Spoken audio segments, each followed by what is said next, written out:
महाराज जी, ईश्वर की कृपा प्राप्त करने के लिए आसान व प्रभावी तरीका क्या है? नाम जप। भगवान की कृपा प्राप्त करने के लिए मन क्रम बचन छाण चतुराई, तो भजत कृपा करिहे रघुराई।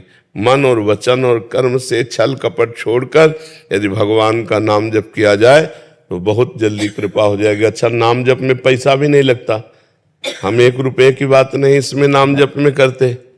नाम जप में नहाने धोने की भी कोई बात नहीं, जो हो जहां हो जैसे हो जिस स्थिति में हो बस उसी स्थिति में राधा राधा राधा जपो।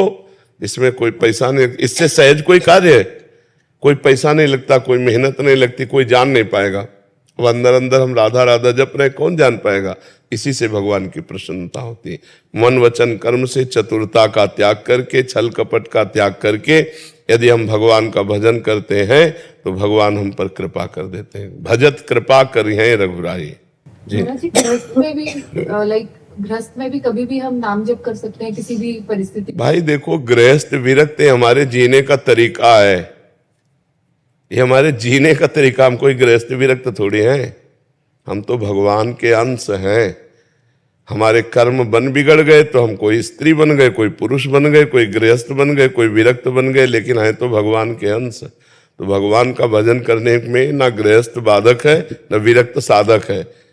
जो भजन में लगा वही भगवान का साधक है। गृहस्थ होकर यदि नाम जप कर रहा है, अच्छे आचरण कर रहा है तो संत ही है, वो संत लक्षणों से होता है। तो इसमें ये बाधक नहीं कि हम गृहस्थ हैं तो भगवान का नाम कैसे जप सकते हैं। जवान से नाम जपने में क्या गृहस्थी रोकती है? क्या गोपी जन गृहस्थ नहीं थी क्या?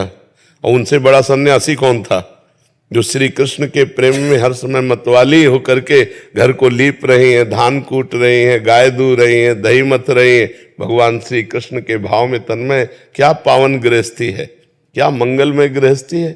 तो ये गृहस्थ धर्म कोई बाधक थोड़ी है भगवान की प्राप्ति में। बाधक है जब भोगा शक्ति प्रबल बुद्धि है तो भी बाधक है, नहीं तो साधक ही है।